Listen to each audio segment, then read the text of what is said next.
Hey everybody, so I wanted to talk about Fix-It Felix Jr. today, or Fix-It Felix. Was it a real game? Was it something that actually came out in the early 80s, 1982 to be particular?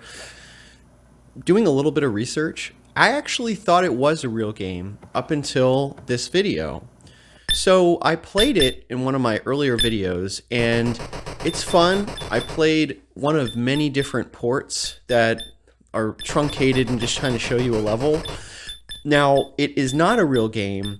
It was actually a fictional creation for the Wreck-It Ralph movie, and my original thought was that Fix-It Felix was the original inspiration for Super Mario because Super Mario came out in 1985, and if Fix-It Felix was a real game, it came out in 1982 because the character analog controls are so similar in the sound effects and whatnot.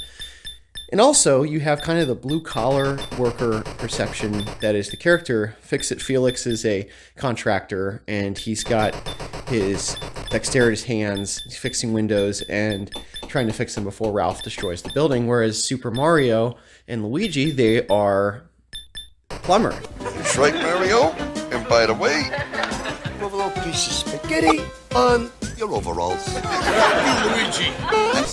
So, now don't get me wrong, despite the fact that this is maybe labeled blue collar, you can get quite rich off this type of work, let me assure you. But anyway, now that we all know that Fix-It Felix was actually a fictional game for the Wreck-It Ralph franchise, Mario was definitely an inspiration. So there's a clip from the movie where Fix-It Felix actually mentions that Mario's coming to the party.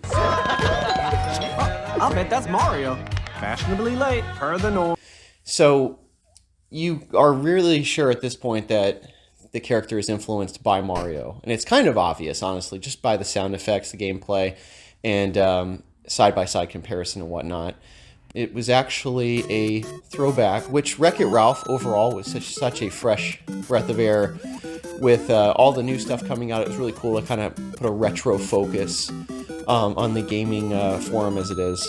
And honestly, it kind of inspires a little bit of homebrew or ROM hack in all of us because it's taking stuff that's otherwise very old and planting or transplanting an experience that makes us kind of look back at what was originally the arcade culture and the games that were available. So I'm actually really excited to see if they're going to make a Wreck-It Ralph 3. I like both movies. I like the first one the most, but I also would like, in a similar vein, maybe another production studio like DreamWorks to do something similar or to get some of that retro flavor.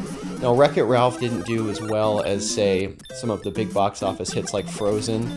It didn't even break 500 million, but Disney held off and made another movie, which is great, and panders to specific fans. So overall, the retro community is not really something that brings in the most money. It's got a kind of a smaller market share in terms of views and people that are really interested or remember that type of thing.